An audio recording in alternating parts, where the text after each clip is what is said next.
kita membaca bersama-sama satu bagian dari Alkitab dan kita ambil dari Lukas pasal 2 ayat 22 sampai 40. Dari teks ini kita membahas mengenai kepastian keselamatan atau dalam bentuk pertanyaan, sudahkah Anda selamat?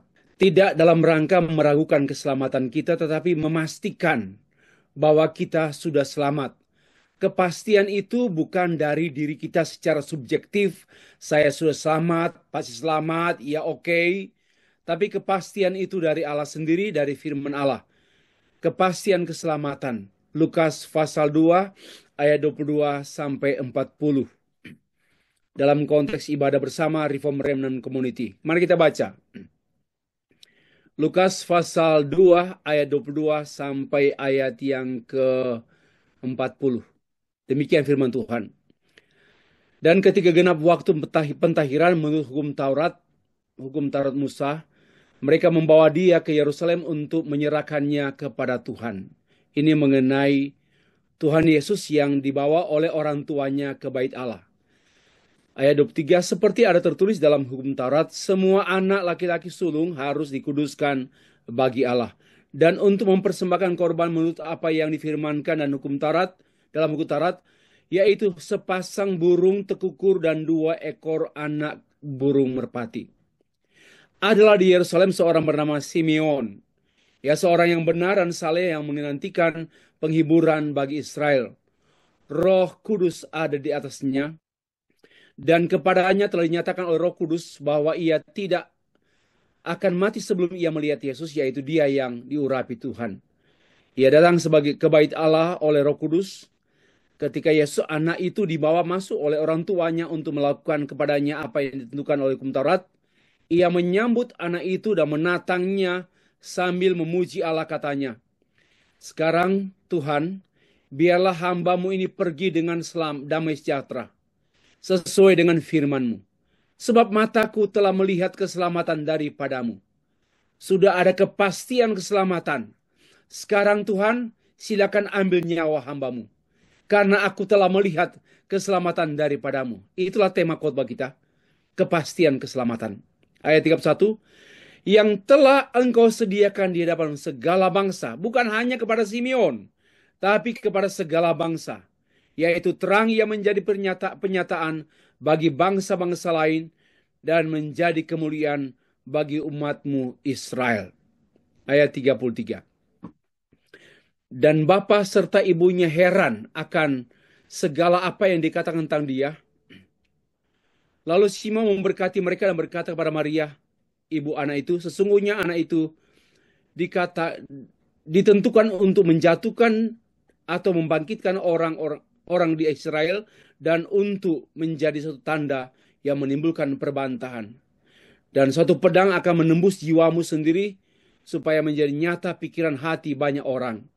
Lagi pula di situ ada Hana, seorang nabi perempuan, anak Fanuel dari suku Asher. Ia sudah sangat lanjut umurnya. Sesudah kawin ia hidup 7 tahun lamanya bersama suaminya. Dan sekarang ia menjadi janda. Ia janda dan berumur 84 tahun. Ia tidak pernah meninggalkan bait Allah siang dan malam, beribadah dan berpuasa dan berdoa. Dan pada ketika itu juga datanglah ia ke situ dan mengucap syukur kepada Allah dan berbicara tentang anak itu kepada semua orang yang menantikan kelepasan untuk Yerusalem. Dan setelah selesai semua yang harus dilakukan menurut hukum Taurat, kembalilah mereka, orang tua dan Tuhan Yesus, ke kota kediamannya, yaitu kota Nazaret di Galilea. Anak itu bertambah besar dan menjadi kuat, penuh dengan hikmat, dan kasih karunia Allah ada padanya. Amin. Demikianlah pembacaan firman Tuhan. Bapak Ibu yang dikasih dan mengasihi Tuhan, mari kita memperhatikan penjelasan dari teks yang kita baca ini. Namun saya mengawalinya dengan pendahuluan. Kalimat yang sangat mengemuka dari teks yang saya baca tadi, yaitu pernyataan dari seorang bernama Simeon, yaitu mataku telah melihat keselamatan daripadamu. mataku telah melihat keselamatan daripadamu. Kata keselamatan adalah kata yang sangat dominan dalam komunitas Kristen. Orang Kristen bahkan sering disebut agama keselamatan. Karena yang sering membicarakan tentang keselamatan adalah orang Kristen. Adalah orang percaya, tentu bertolak dari Alkitab. Keselamatan yang dimaksudkan tentu adalah keselamatan yang dalam kaitannya dengan kedatangan juru selamat, bukan keselamatan dari bencana alam atau keselamatan dari kelaparan, melainkan keselamatan dari bencana, segala bencana, maut dan hukuman kekal. Mataku telah melihat keselamatan daripadamu. Sekali lagi, keselamatan adalah tema yang sangat menonjol dalam komunitas Kristen, paling sering dibicarakan, karena memang membicarakan keselamatan dengan kepastian tentulah begitu bersemangat. Orang akan bersemangat berbicara mengenai keselamatan karena ada kepastian. Dan inilah yang saya sebut dengan keistimewaan orang Kristen. Keistimewaan dalam iman Kristen. Saya tidak merendahkan agama lain, tetapi agama lain jarang membicarakan keselamatan. Agama manapun di dunia ini, selain Kristen, jarang memperdengarkan keselamatan. Karena tidak ada referensi dari kitab sucinya yang secara terang benderang menegaskan adanya kepastian keselamatan. Hanya dalam Alkitab yang dengan begitu jelas menyampaikan mengenai keselamatan sebagaimana teks yang kita baca tadi, kata Simeon, mataku telah melihat keselamatan daripadamu.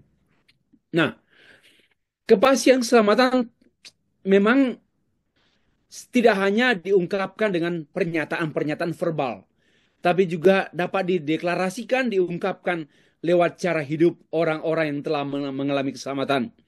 Bersemangat hidup berkenan kepada Allah dalam segala hal. Semangat untuk semua urusan-urusan dengan gereja, urusan-urusan dengan Tuhan, begitu bersemangat. Inilah tanda-tanda orang yang telah mengalami keselamatan. Orang yang begitu aktif, antusias dengan Tuhan. Begitu bersemangat untuk urusan-urusan dengan Tuhan, menomorsatukan, mengutamakan, memprioritaskan. Inilah tanda-tanda orang yang telah mengalami keselamatan.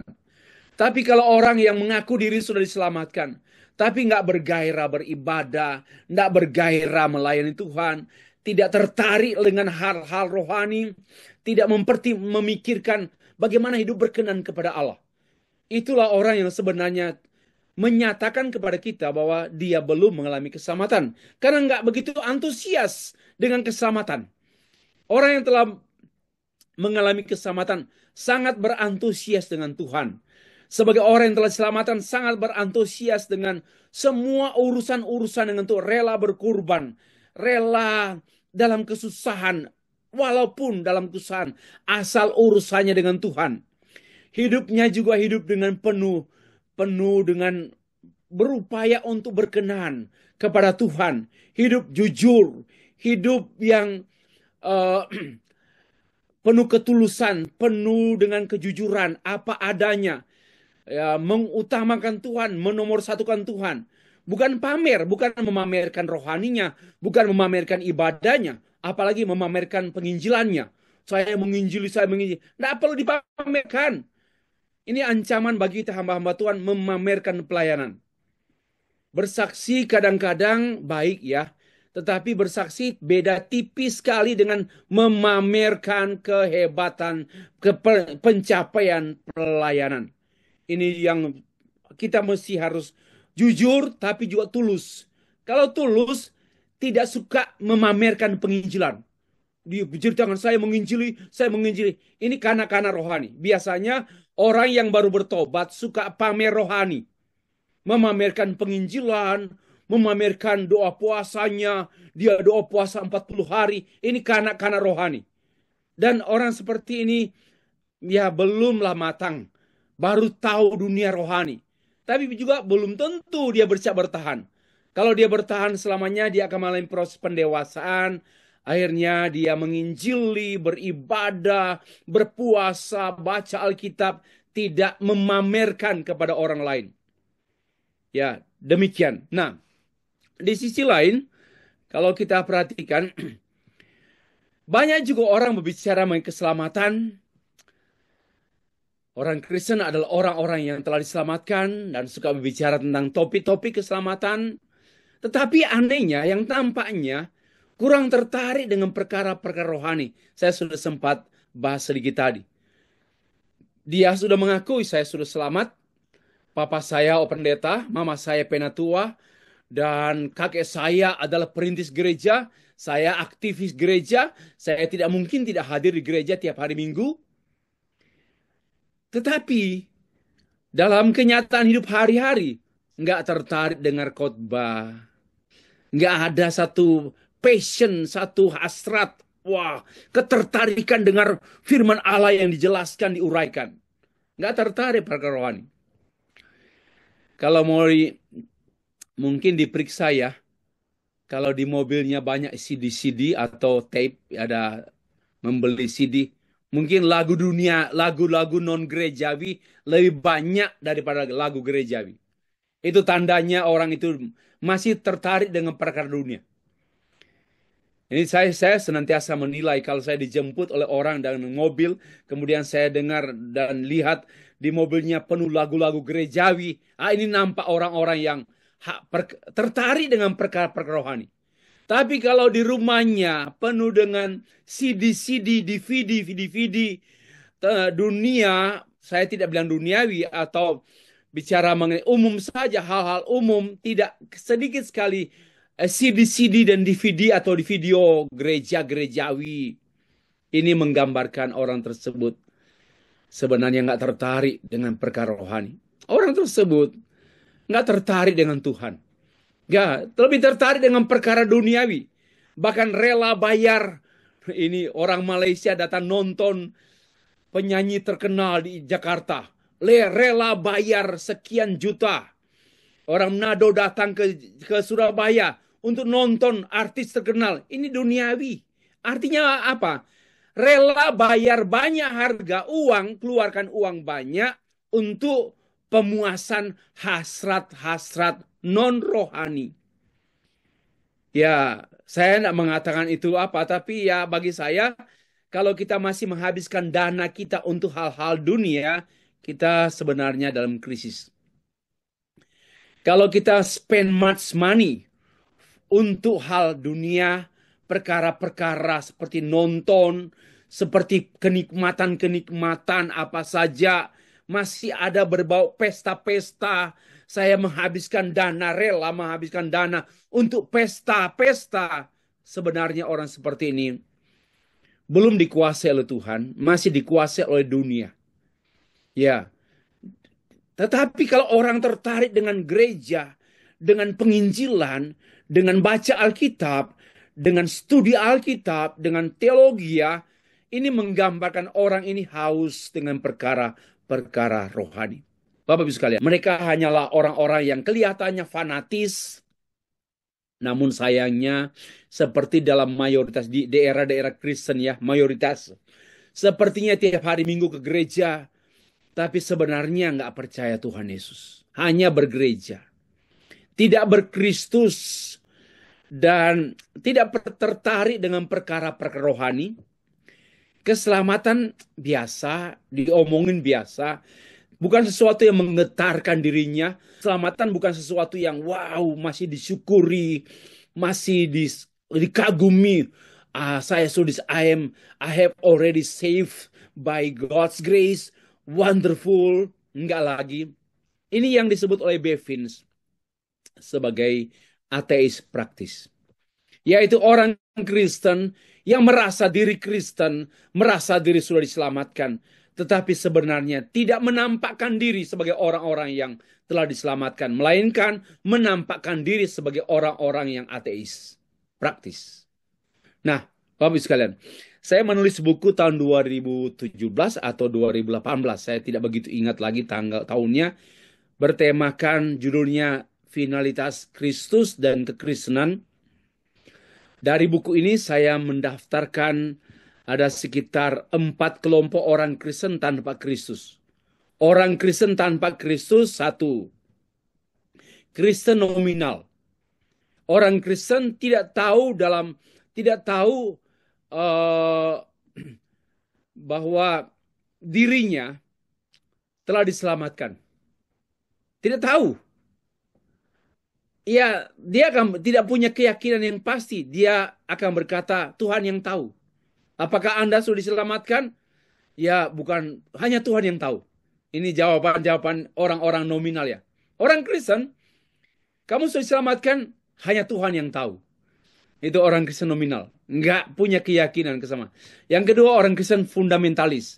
Orang Kristen yang merasa dan yakin diselamatkan, tapi nggak tahu. Tanya, sudah selamat? Sudah. Tahu dari mana? Saya yakin, saya tahu, saya tahu. Dari mana kau tahu bahwa kamu sudah selamat? Saya tahu, saya tahu, saya tahu. Ini fundamentalisme. Teriak-teriak tapi kosong. Ya, saya yakin Pak, saya yakin. Saya sudah diselamatkan. Saya yakin darah Yesus membasuh dosaku. Saya yakin Pak, saya yakin. Tahu dari mana? Hanya yakin tanpa pengetahuan. Harusnya tahu dari Alkitab, Alkitab firman Allah. Dan firman Allah berbicara kepada orang yang telah percaya menerima Yesus diselamatkan. Kalau nggak ada pengetahuan itu, ini namanya Kristen fundamentalis. Yang ketiga, Kristen Injili abangan. Orang Kristen yang menganggap sudah diselamatkan, namun pasif. Kadang-kadang hidupnya masih ada tipu-tipu, kadang-kadang melayani, kadang-kadang tidak, kadang-kadang bersaksi, ya kalau ada program, kalau diajak, ini namanya Kristen abangan. Menganggap diri sudah diselamatkan, tetapi hidupnya pasif. Kristen biasa-biasa saja. Didorong-dorong, diundang-undang, mari datang. Ya, dan masih ada berbau-bau keduniawian. Yang keempat, yaitu orang Kristen liberal dan pluralis. Yaitu yang berpendapat bahwa Yesus bukan Allah, maka Yesus bukan satu-satunya jalan keselamatan. Ada banyak jalan keselamatan. Allah itu maha murah. Allah Bapa itu maha murah, maka Allah bisa menyelamatkan orang. Tidak mesti orang Kristen. Orang non-Kristen pun bisa diselamatkan. Inilah 4 kelompok orang Kristen yang tanpa Kristus. Tanpa Kristus artinya tanpa keselamatan.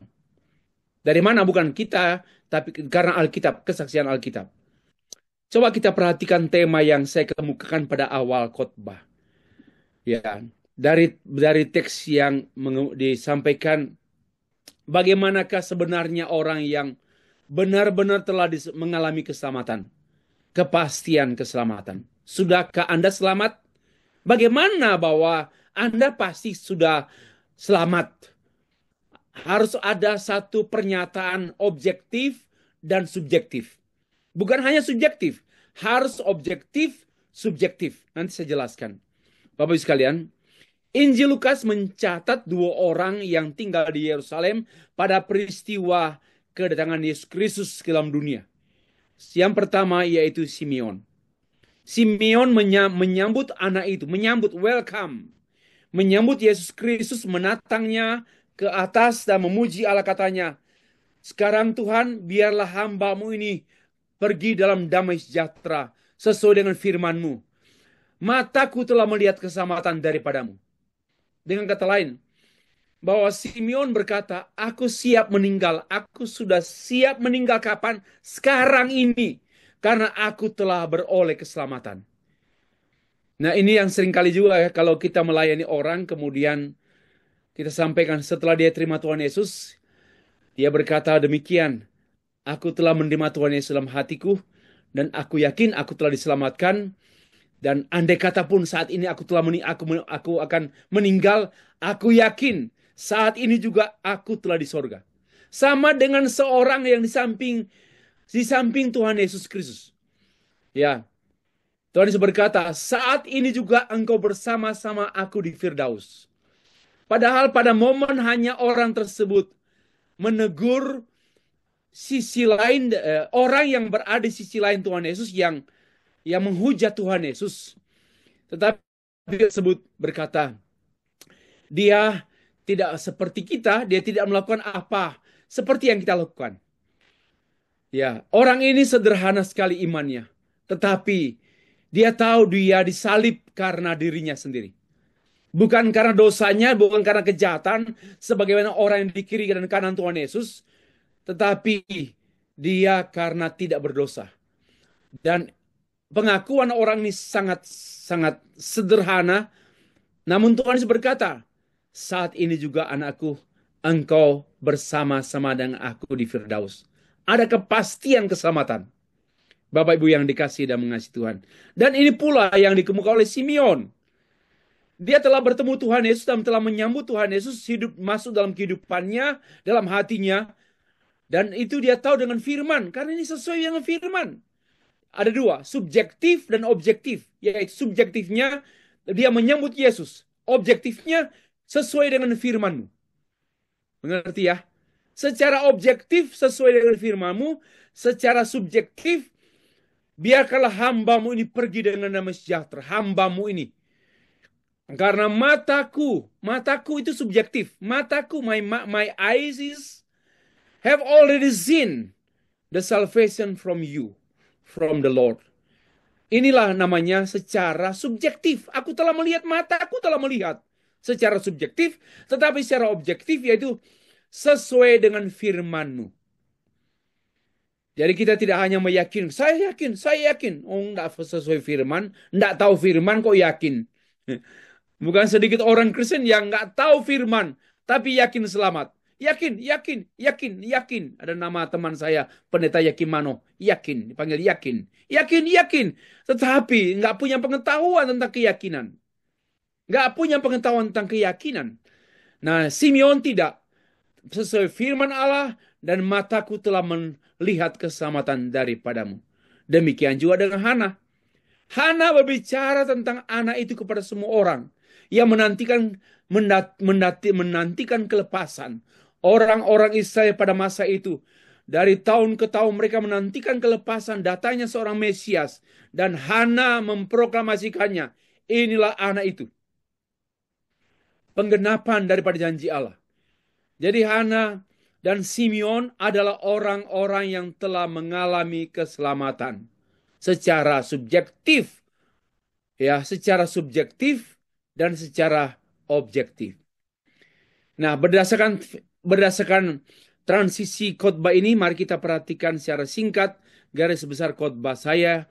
Pertama, tentang pendahuluan, yang kedua, pengertian keselamatan, yang ketiga, cara mengalami keselamatan, yang keempat, buah orang yang mengalami keselamatan.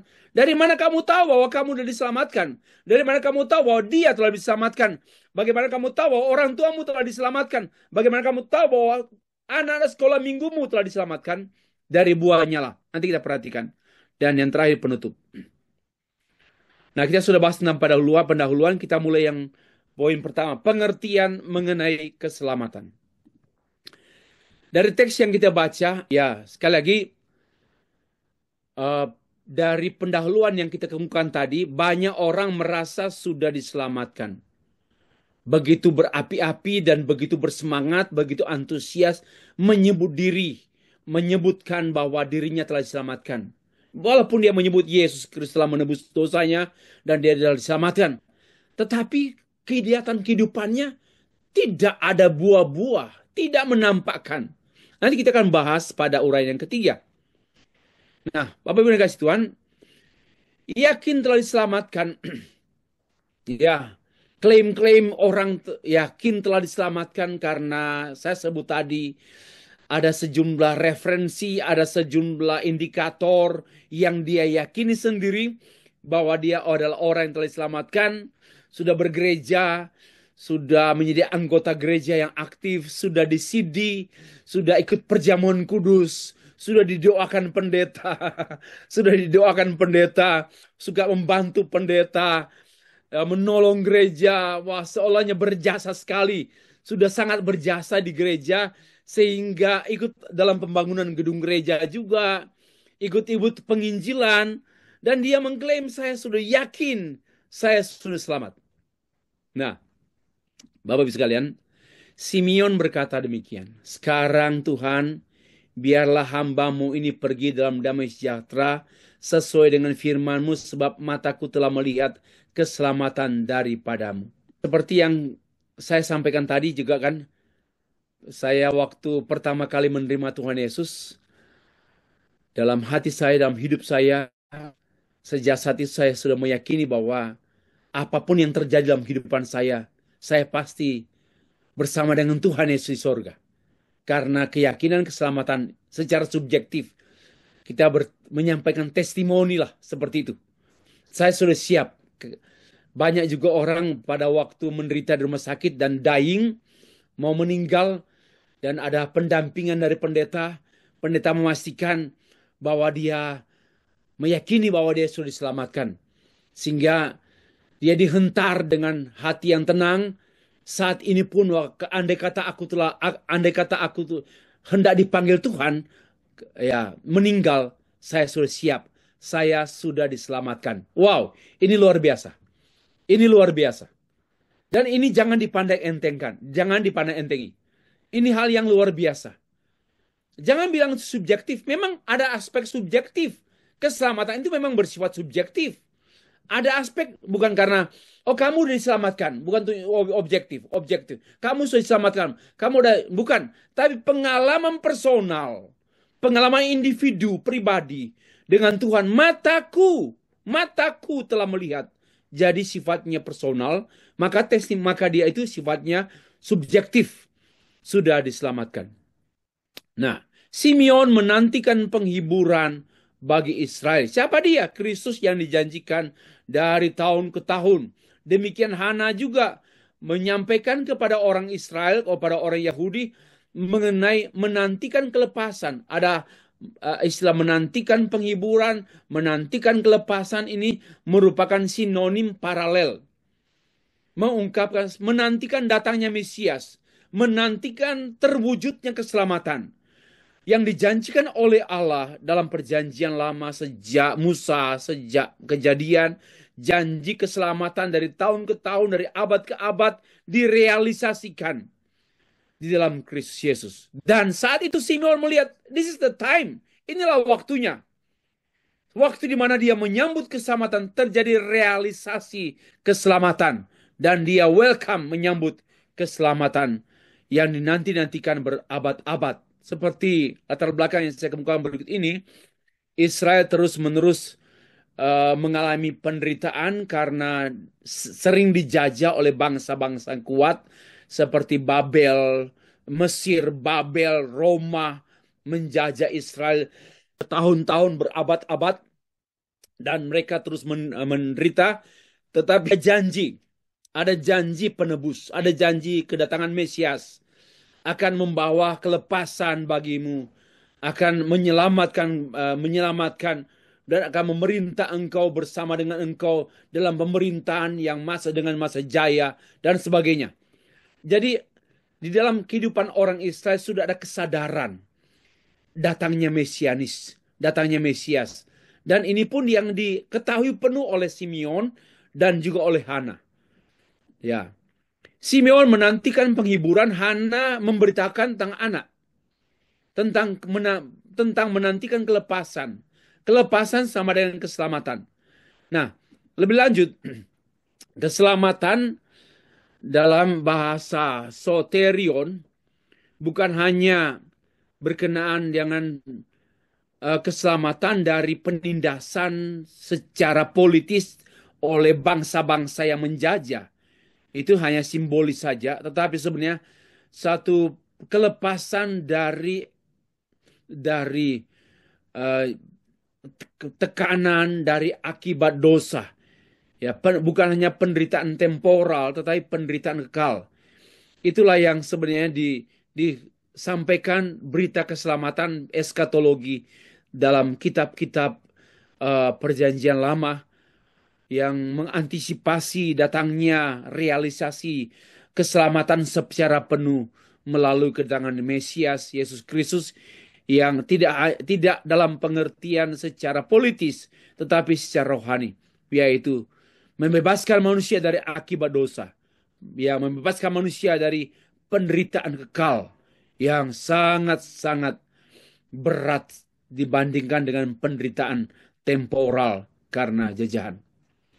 Lebih lanjut, Simeon memberkati Maria dan anaknya yaitu Yesus Kristus dengan pernyataan demikian. Sesungguhnya anak ini ditentukan untuk menjatuhkan atau untuk membangkitkan banyak orang Israel dan untuk menjadi suatu tanda yang menimbulkan perbantahan.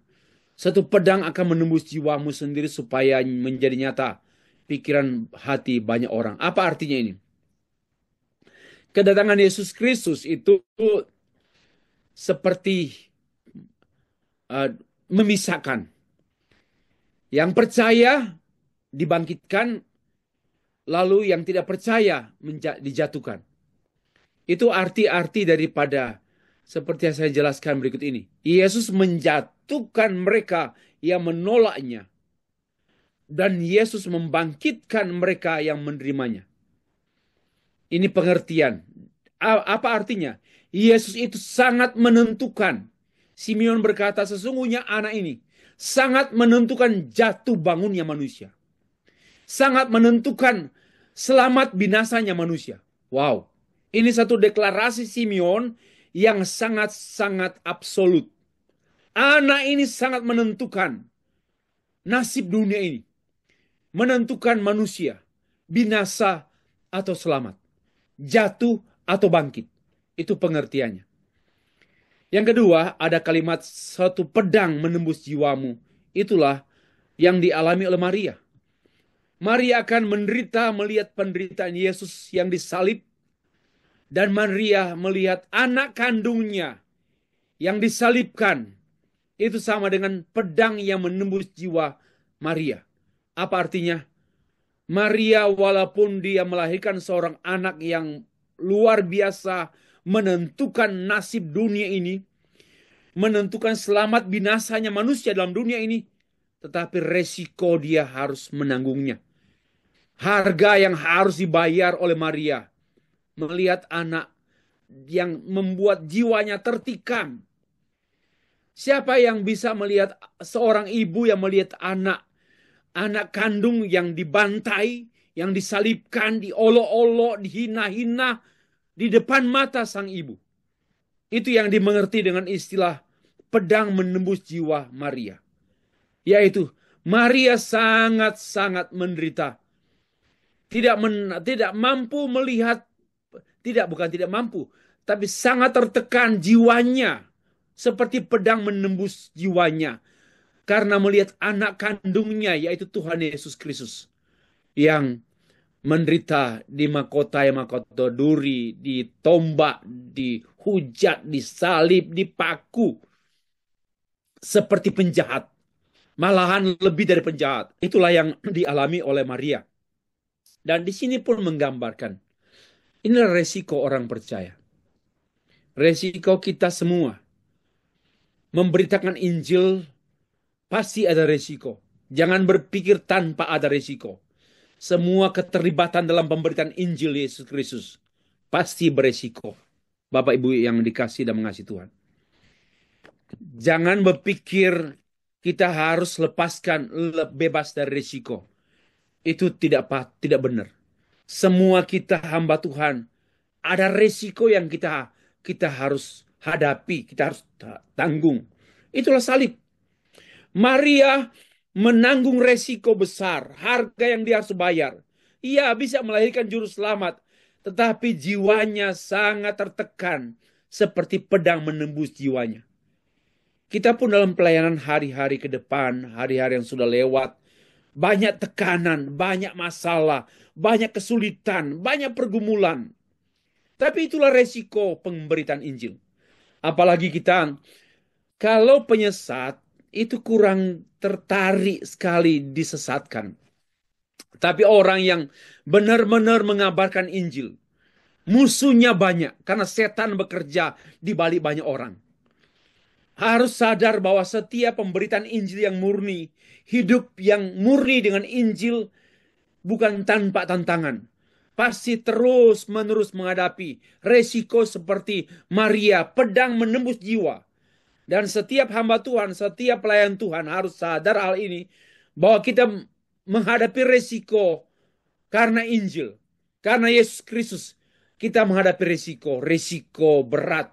Tetapi jangan lupa, Allah kita bukan Allah yang tak bertanggung jawab. Allah tahu menyimpan anak panahnya. Allah tahu membela hamba-hambanya. Allah tahu menyembunyikan anak panah di tabung panah dalam kitab Yesaya. Gambaran hamba Tuhan yang dilindungi oleh Tuhan. Bapak Ibu yang dikasih Tuhan, inilah yang dialami oleh Maria. Dan karena dia melahirkan seorang juru selamat yang menentukan, tidak ada satupun yang menentukan nasib dunia ini. Hanya Yesus Kristus.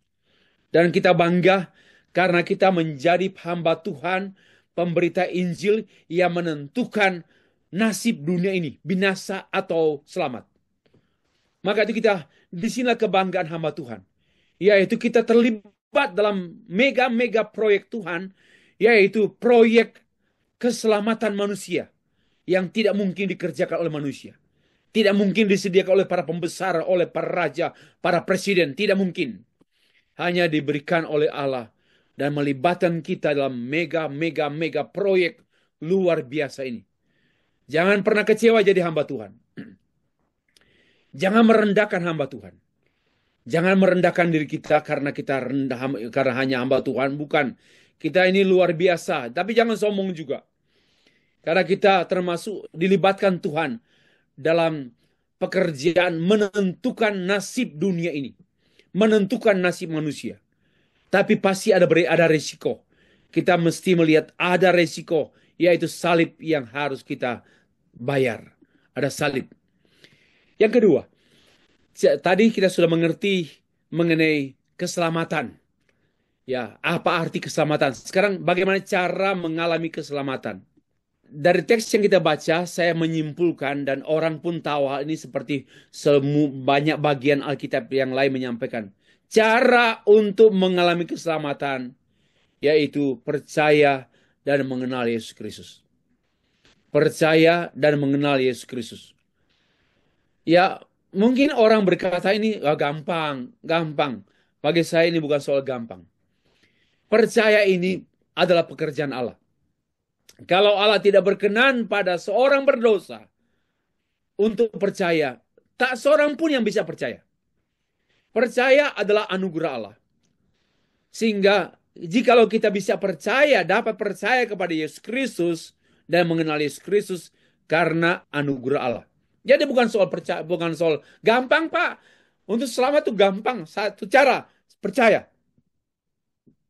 Lalu muncul lagu, percaya saja, percaya saja. Ya, seolah-olah meremehkan, hanya asal percaya. Memang satu sisi, tidak ada usaha manusia untuk selamat. Just believe. Tapi just believe ini bukan karena dibuat-buat, bukan karena percaya saja. Berdasarkan pertimbangan, perhitungan, ataupun kemampuan kita. Tidak ada. Itu semua semata-mata anugerah Allah. Percaya karena anugerah Allah. Ya. Nah, mari kita lihat perhatikan teks ya.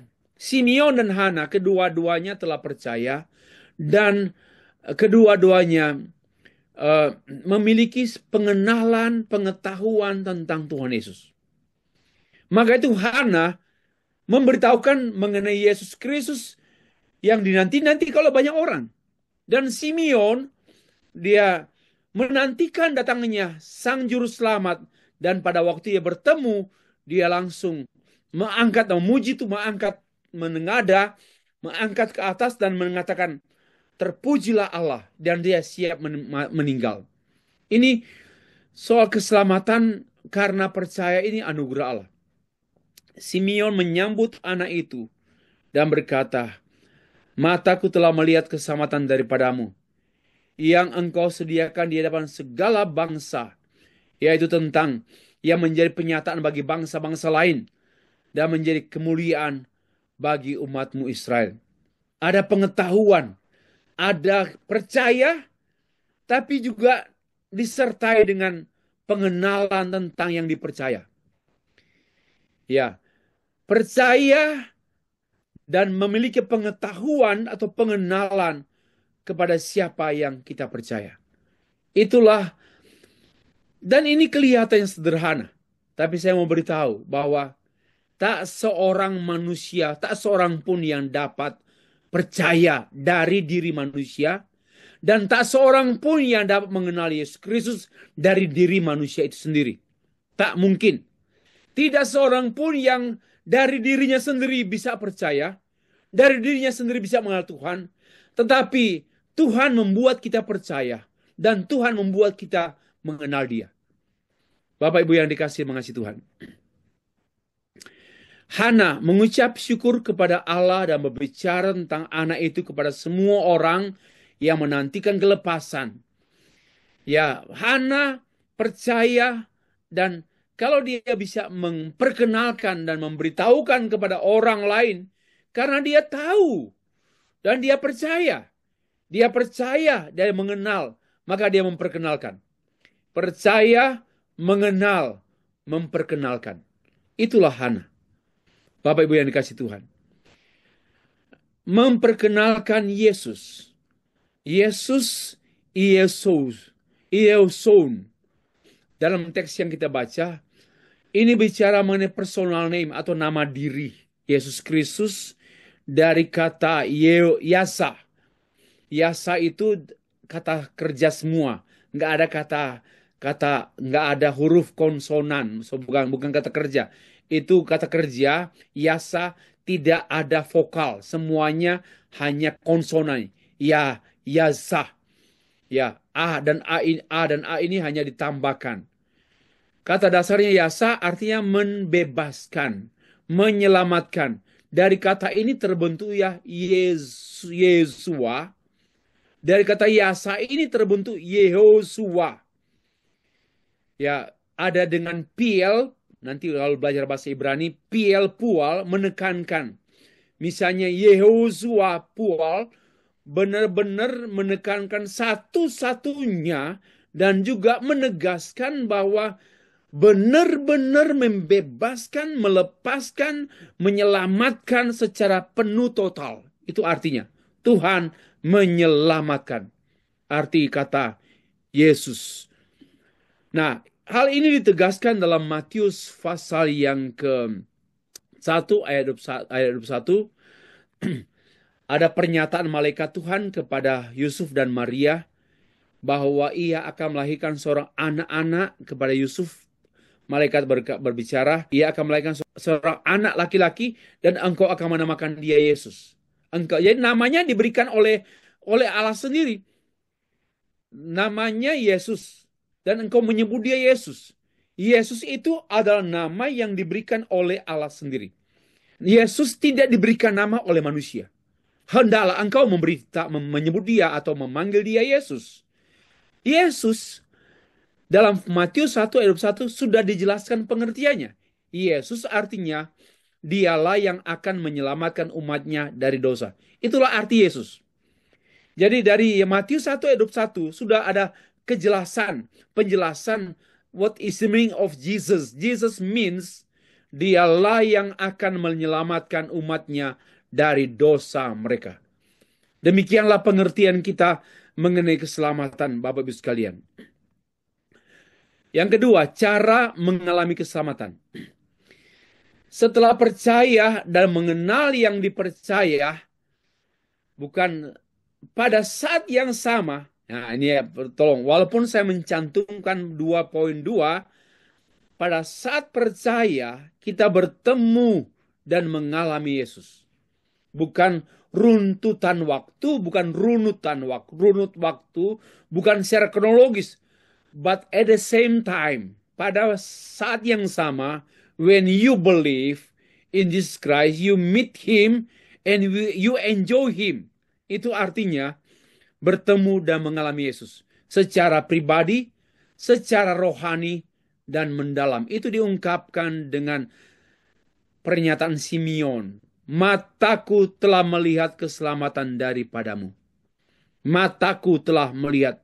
Kata mataku, optalmos, biasanya dimengerti bukan mata jasmani.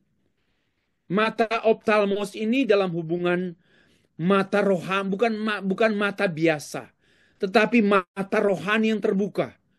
Ya, mataku telah melihat keselamatan daripada aku telah berjumpa langsung secara nyata dan secara pribadi. Mataku, my eyes, mataku telah melihat. Ini satu perjumpaan pribadi dengan Tuhan. Jadi, when you say, I believe in Jesus Christ, artinya engkau telah berjumpa dengan dia secara pribadi. So, we invite him, Lord, please come into my heart personally. I need you, Lord Jesus. Come into my heart. I welcome you to be my Lord, as a Lord, to be as my Savior, my Lord, my King. Please dwell in my life, dwell in my heart, dwell in my life. Inilah yang dimengerti dengan when you believe in Him, you meet Him. Personally, mataku telah melihat. Jadi kita melihat Tuhan bukan dengan mata jasmani. Sebagaimana banyak orang melihat Tuhan dengan mata jasmani, melihat Tuhan yang akan memberkati dia. Banyak orang ditipu oleh setan dengan khotbah-khotbah yang dipakai oleh setan. Pada waktu engkau percaya, engkau akan diberkati Tuhan. Inilah khotbah setan. Penipuan-penipuan setan yang kalau engkau percaya Tuhan, maka perusahaanmu dipulihkan, keluargamu mengalami restorasi, hidupmu bahagia. Ini semua tidak sesuai dengan firman Allah. Karena melihat dengan mata jasmani, bukan dengan optalmos, tapi melihat Yesus dengan mata rohani. Mata itu dibukakan oleh Allah, bukan kita. Mata itu dibukakan, kita kan selama ini buta rohani. Tapi waktu kita beroleh anugerah, maka Tuhan membuka mata rohani kita, sehingga kita melihat Yesus secara rohani. Bukan sesuatu yang menguntungkan lahiria, jasmania, tetapi melihat Yesus dengan mata rohani, optalmos. Dan terjadi satu perjumpaan pribadi. Kalau kita mengalami perjumpaan pribadi dengan Tuhan, tidak ada hitung-hitungan secara jasmani. Urusan dengan Tuhan tidak ada hitung-hitungan secara jasmani. Akan diberkati, perusahaan juga akan maju, itu duniawi. Itu bukan Tuhan Yesus, tapi hantu. Kita mesti jelas sekali di dalam hal ini. Ini hal yang sangat prinsip sekali. Bertemu dengan Tuhan, karena Tuhan membuka mata kita, lalu kita memiliki mata rohani untuk melihat Yesus yang rohani itu dengan mata iman. We believe in Him, and then we know Him, and then in the same time we met Him. Kita bertemu dengan Dia. Satu personal meeting, satu perjumpaan pribadi dengan Tuhan. Inilah satu pengalaman keselamatan yang sejati. Kalau kita belum mengalami ini, saya pikir kita perlu mengevaluasi. Apakah kita sudah benar-benar mengalami keselamatan? Apalagi kalau orang Kristen cari Tuhan supaya diberkati, cari Tuhan supaya sembuh, cari Tuhan supaya usahanya diberkati.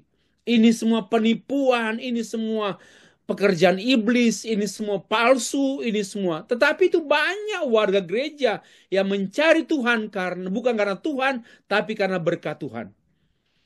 Melihat Tuhan dengan mata jasmani, mata duitan. Melihat Tuhan dengan mata jasmani. Maka orang-orang seperti ini tidak mengalami keselamatan. Ya, belum mengalami keselamatan. Bapak Ibu yang dikasih Tuhan. Mataku telah melihat keselamatan. Kata melihat, eidon. Mata itu ophthalmos, dan melihat, eidon. Bukan melihat selayang pandang, bukan melihat sekilas saja, tapi benar-benar menyadari itu. Melihat dengan kesadaran. Melihat dengan kesadaran sampai pada mengalami. Dalam konteks bahasa Hebrew, pasif ya. Tuhan membuat kita mengalami Dia. Tuhan membuat kita mengalami Dia. Kita melihat, dan penglihatan kita yang sudah dicelekan oleh Tuhan melihat secara rohani, muncullah kesadaran rohani, dan kita melihat saya orang berdosa yang tidak mungkin diampuni tanpa anugerah Allah. Kita bisa menangis karena mata rohani kita terbuka. Ya, terbuka karena dosa-dosa yang dibukakan, dicelikkan. Tetapi Tuhan juga membukakan anugerahnya yang melimpah-limpah untuk kita. Sehingga memang Simeon berkata, mataku telah melihat keselamatan daripadamu. Aku telah sadar, sesadar-sadarnya. Aku telah mengalami keselamatan itu. Bapak Ibu yang dikasihi mengasihi Tuhan. Tidak hanya melihat dalam pengertian pengetahuan dangkal, tetapi sampai pada memahami dan mengalami Kristus secara pribadi, secara rohani. Alamilah Kristus secara rohani, alamilah Kristus secara personal.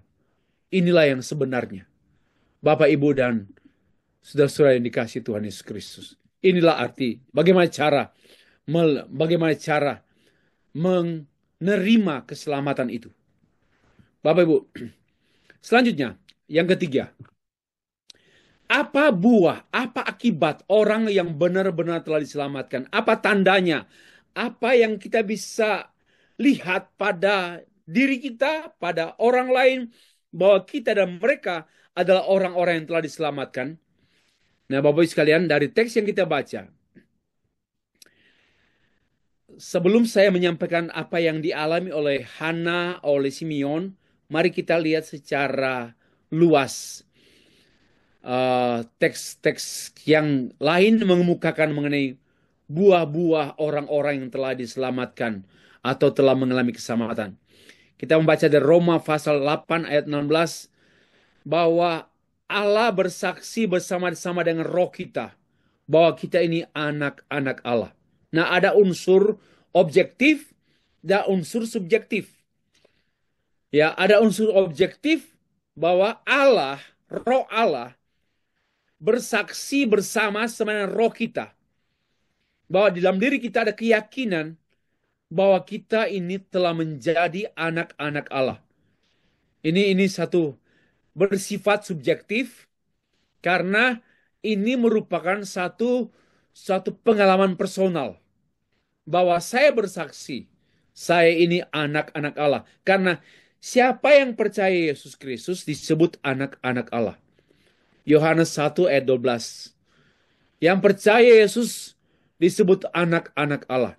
Dan anak-anak Allah itu di dalam dirinya ditempati oleh roh Allah. Dan dirinya dan roh Allah menyatakan bahwa aku telah diselamatkan. Ini satu keyakinan pribadi dan saya sebut sifatnya subjektif. Selain itu, nah, Matius pasal 7 ayat 16 kita pun sudah mengetahui hal itu. Dari buahnya lah kamu mengenal mereka. Memang ini konteksnya konteks pengejaran sesat. Tetapi kalau kita memperhatikan ayat-ayat sebelumnya, ini berbicara mengenai jalan yang sempit, jalan yang lebar. Jalan yang sempit itu jalan selamat, jalan benar. Jalan yang lebar adalah jalan kebinasaan.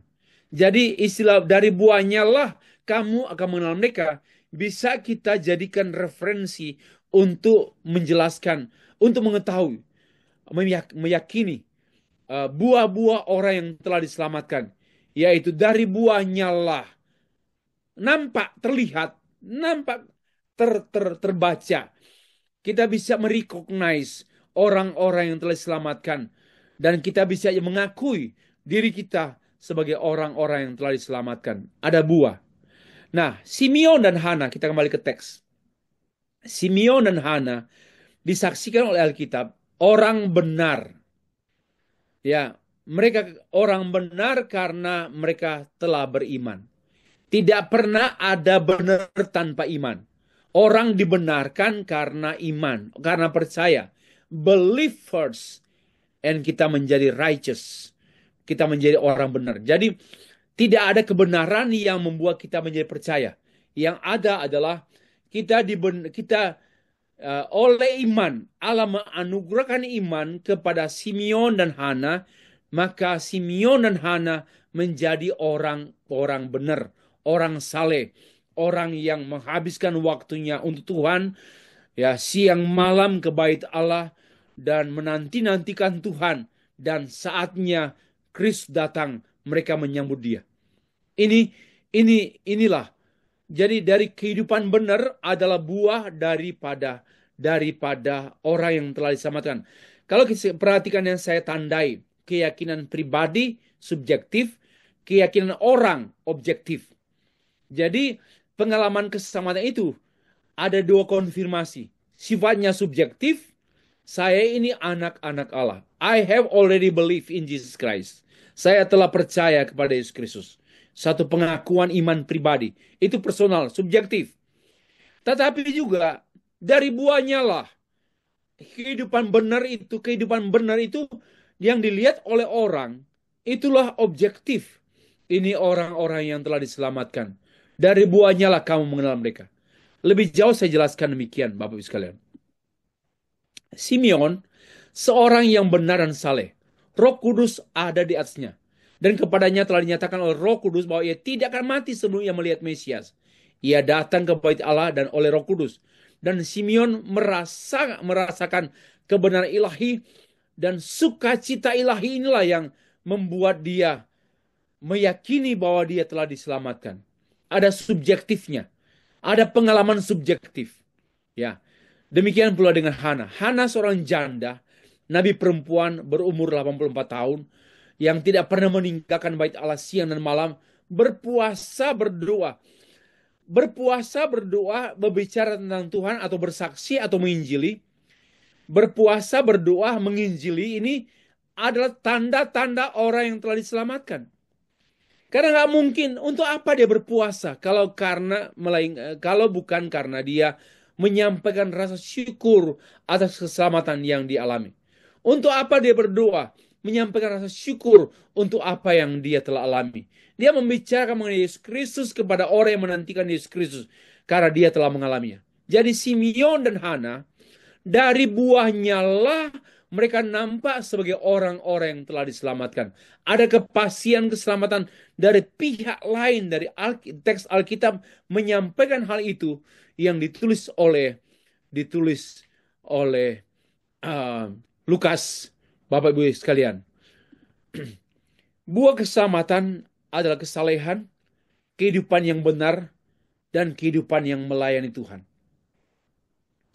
Secara objektif, firman Allah meneguhkan dia. Secara objektif, Tuhanlah yang mengaruniakan iman.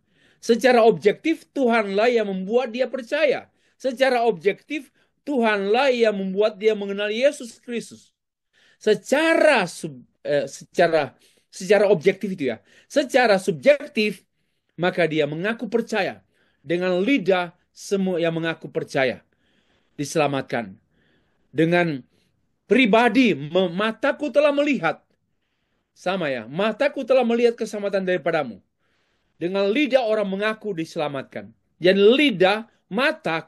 lidahku, mataku mengungkapkan keutuhan hidup seorang bertemu dengan Tuhan Yesus.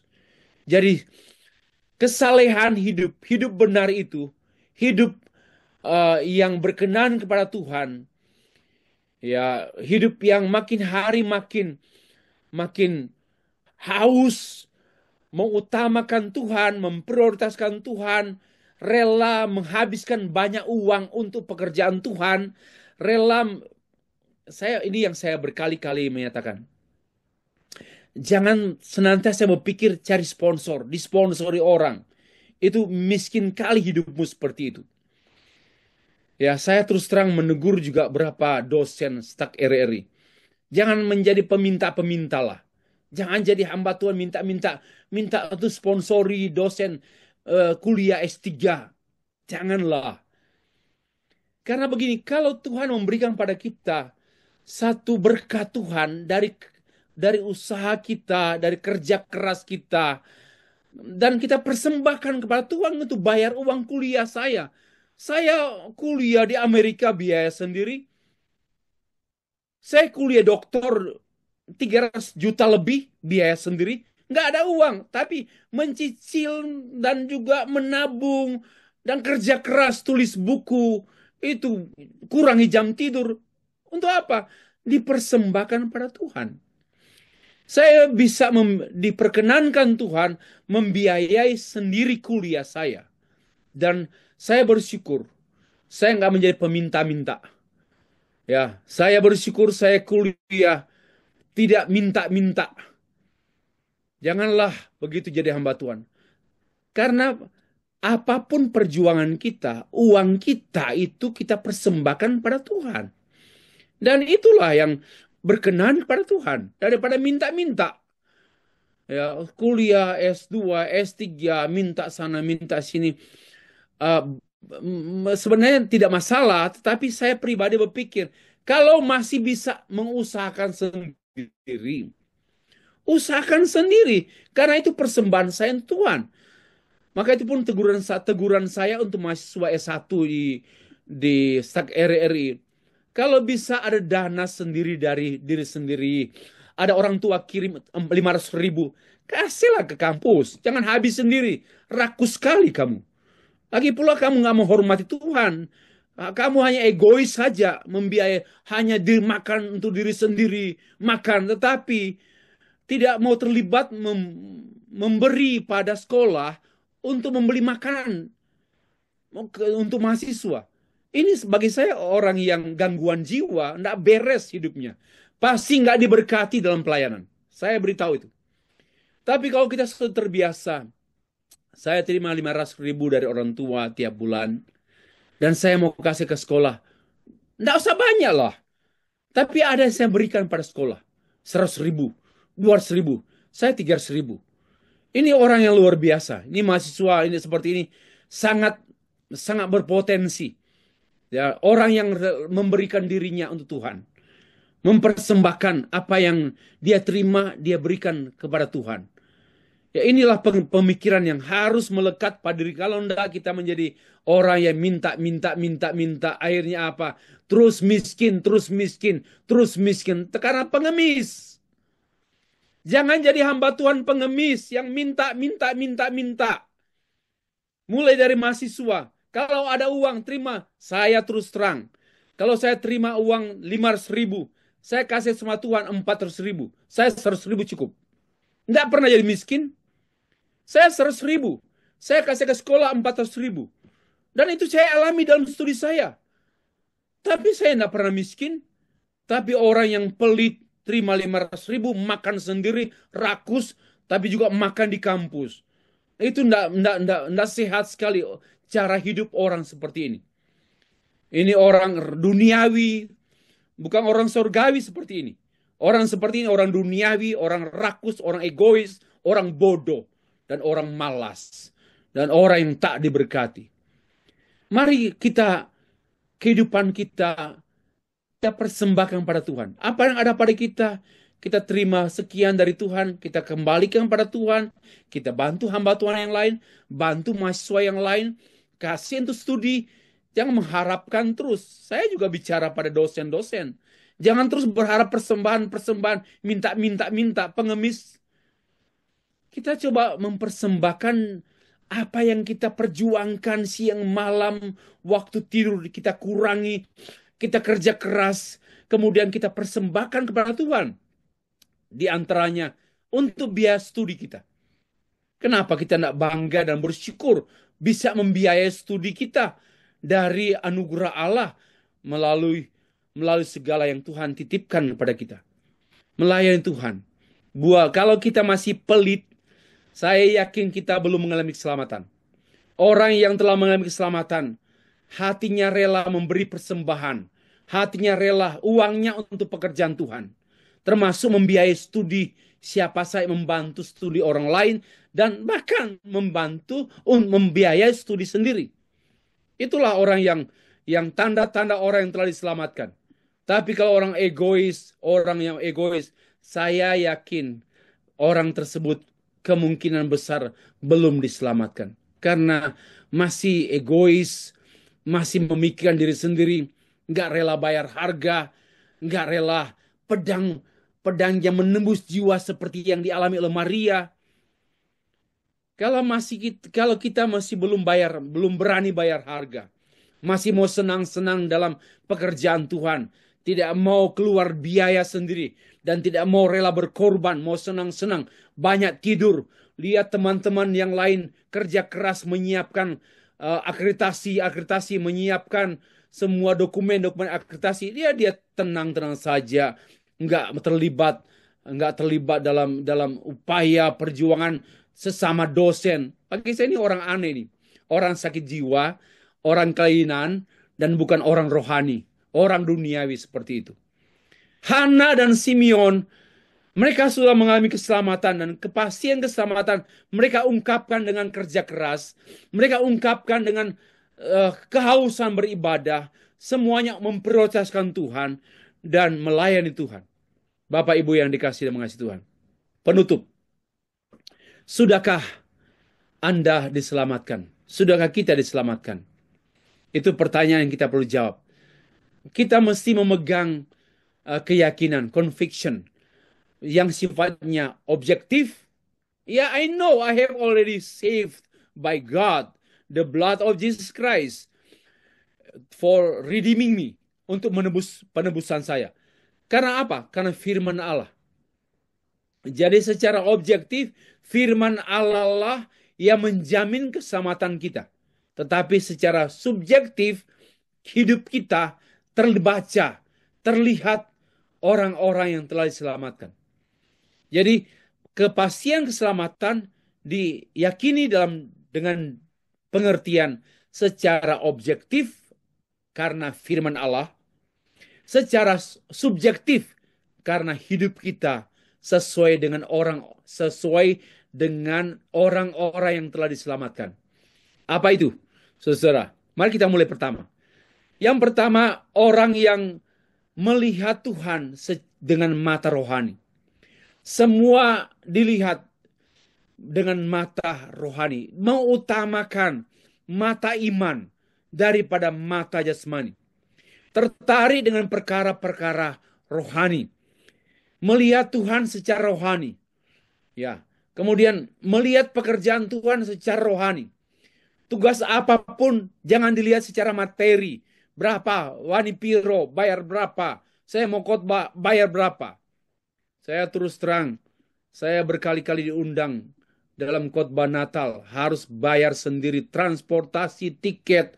Nggak ada juga amplop. Saya nggak pernah miskin. Saya pernah jauh-jauh. Saya sebenarnya nggak punya uang juga, nggak cukup uang. Kami masih menantikan ada keperluan keluarga. Tetapi ada undangan khotbah di satu kota yang jauh dari Jakarta. Saya harus bayar biaya tiket sendiri, pergi kembali, bayar makan sendiri pun. Tidak ada ungkapan terima kasih, hanya ungkapan thank you, thank you, thank you, thank you, thank you. Hanya verbal saja. Tapi saya tidak merasa miskin, saya tidak akan menjadi miskin. Ya saya dengan rela saja pelayanan. Ini juga baru-baru ini jauh-jauh pelayanan nih.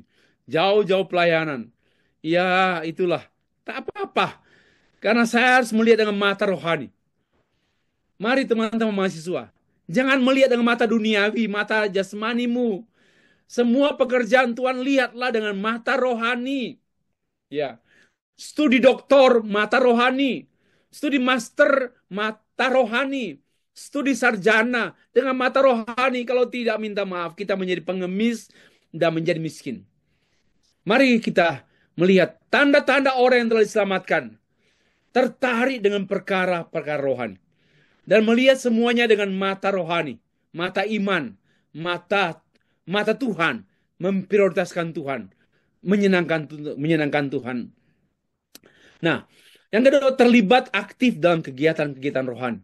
Seperti Simeon dan Hana, doa, puasa, tidak pernah meninggalkan bait Allah siang dan malam. Ini terlibat dalam kegiatan-kegiatan rohani. Mengutamakan hal-hal rohani, terlibat dalam pekerjaan-pekerjaan rohani. Semua yang urusannya dengan sorga-sorga, urusan dengan Tuhan, itulah yang diprioritaskan. Bapak Ibu yang dikasih Tuhan. Haus beribadah siang malam, urusannya dengan bait Allah saja. Dan membicarakan Yesus Kristus, memberitakan Tuhan tiap-tiap hari, seperti Hana, tiap-tiap hari bait Allah, membicarakan tentang Tuhan Yesus. Bahkan sampai ke bangsa-bangsa. Kita membaca dalam teks baca tadi, bukan hanya Simeon, tapi juga berita ini untuk bangsa-bangsa.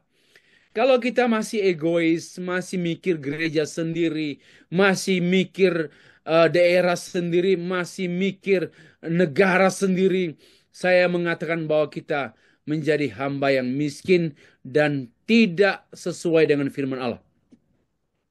Mari pikirkanlah sesuatu yang tidak menguntungkan diri sendiri. Sesuatu yang jauh-jauh seperti Suriname. Suriname sangat jauh Amerika Selatan.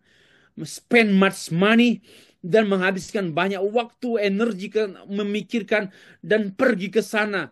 Apa keuntungan kita? Memang kita tidak boleh melihat keuntungan jasmani di sana. Harus ada keuntungan rohani, yaitu saya melakukan kehendak Tuhan. Saya berharap semua mahasiswa mulai sekarang melatih diri. Jangan terlalu cepat tertarik dengan perkara-perkara lahiriah. Ya, tidak juga saya tetap menjaga kesehatan secara lahiriah, tapi more than that, lebih dari itu, saya mengutamakan kesehatan rohani saya. Kesehatan rohani saya dengan Tuhan. Saya mengutamakan perkara-perkara rohani. Dan saya rela bayar harga untuk perkara-perkara rohani. Jangan menghabiskan banyak biaya untuk pesta. Saya sangat duniawi banget. Saya pikir kalau kita bisa menghabiskan uang untuk pesta, kita duniawi sekali. Kalau kita menghabiskan dana untuk misi, untuk kita persembahkan ke ladang misi, untuk pekerjaan Tuhan di STAK RRI, ya, untuk tambah-tambah uang makanlah. Saya berikan uang ini, uang saya untuk tambah-tambah uang menu biar tambah bagus lagi. Untuk apapun, saudara mari belajar. Saudara tidak akan pernah miskin. Orang yang menabur banyak untuk pekerjaan Tuhan tidak pernah miskin.